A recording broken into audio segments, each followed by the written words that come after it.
So a couple of weeks ago, I flew out to Vermont for a project out there and flew with my bike. In this video, I'm gonna give you tips that I learned about flying with my bike, and also kind of a updated review of the post-carry transfer case. Welcome back, Pathless Peddlers, and if you're new to the channel, if you're into the non-competitive side of cycling, you're okay wearing floopy, flappy clothes, the supple life, you have found your people, hit that subscribe button. And if you enjoy content like this, consider supporting the channel by joining us on Patreon or by buying a patch or a sticker pack. This recent trip to Vermont marks the second time I've flown with my bike using the post-carry transfer case. Overall, things went pretty smoothly, but there were a couple things I wish I had, or things that I wish I had thought about on this particular trip. The first big one is hub protectors. Yes, those super cheap plastic things that are included with your bike when you buy them new that protect the hubs from piercing a cardboard box. Turns out they're also pretty essential when you're flying with your bike in a case. As padded as the post-carry transfer case is, it's even got rigid plastic things where the hubs go. I did notice on this recent outing that on the way out there, the hub managed to leave a pretty good indentation on the side of the case. So when I flew back, I made sure to go to the local bike shop, ask them for some packing material, and I used those hub protectors on the flight home.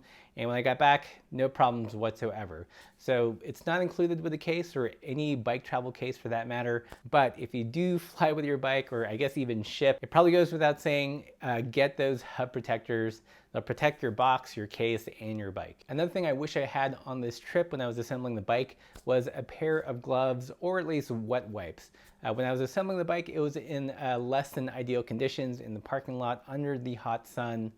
And when I was done, I just had greasy hands and ended up kind of just wiping them on the grass and the socks. Gloves or just a small package of wet wipes would have been awesome, especially if you do assemble your bike in the middle of nowhere and there's no like bathroom facilities. Tip number 3 is if you want to save that money, definitely fly with a bike-friendly airline. And domestically in the US, I've flown with a case both on Alaska Airlines, which I highly recommend, and also American Airlines. American recently announced that they were going to lift any special bike tax just a couple weeks ago, actually, right before my trip. So I was really curious to see if that information had trickled down to the checkers. It should be just 30 bucks, flies as regular baggage as long as it's under 50 pounds. So tip number 4, if you've got a bike with disc brakes, make it easy on yourself when you're assembling or disassembling the bike, and make sure that if you can, make sure the hubs are center lock. It's way easier to just undo that single large kind of lock nut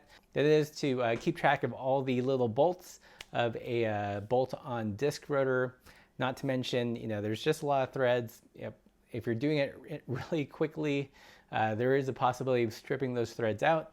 So make it easy on yourself. It's a lot quicker if you've got a bike with disc brakes that uses a center lock hub. The next tip is before you start building or disassembling your bike, make sure you've got a good location to do it. I made the mistake of trying to assemble the bike in just a parking lot. It was hot, it was really sunny, trying not to get sweat in my eyes as I was hurriedly assembling the bike to ride with the group. If I'd thought through it a little bit better, I would have moved to a shadier spot just so I wouldn't be so sun-baked by the time the bike was assembled. The next tip I actually picked up from a YouTube viewer and Patreon supporter, Curtis, who he and his wife are on a wedding anniversary bike trip in Europe.